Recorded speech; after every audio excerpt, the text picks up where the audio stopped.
তোমার মা নাই? না, মা কি হয়েছে রাহান? মা চলে গেছে বিয়ে করে। বাবা? চলে গেছে বিয়ে করে। হায় রে আল্লাহ, অনেক রাত হয়েছে। এই যে ছোট্ট রাহান, ওর কিন্তু ঘর বাড়ি ডুবে গেছে, কিন্তু এই ছোট্ট রাহান ফেনী শহরে এসে, আমরা গ্রাম ভাষায় যেটা বলি বেরুকা, দুই পাশে দুটি কলা গাছ রয়েছে, মাঝখানে রয়েছে একটি বাঁশ।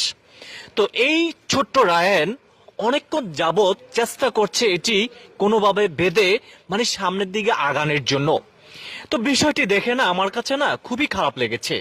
আমি একটু জানতে চাই এই ছোট্ট রায়ানের গল্পটা, বা এই রায়ানের কি হয়েছে বা ওর মার কি হয়েছে। তোমার নাম কি? রায়হান। রায়হান। তোমার মা কোথায় রায়ান? নাই। মা নাই? কি বলে, এদিকে আসো, ভাইয়ার কাছে আসো, ভাইয়ার কাছে আসো। খাইছো? জি। কি খাইছো? ভাত খাইছি। কোথায় পেয়েছো খাবার? কিনে এনেছি।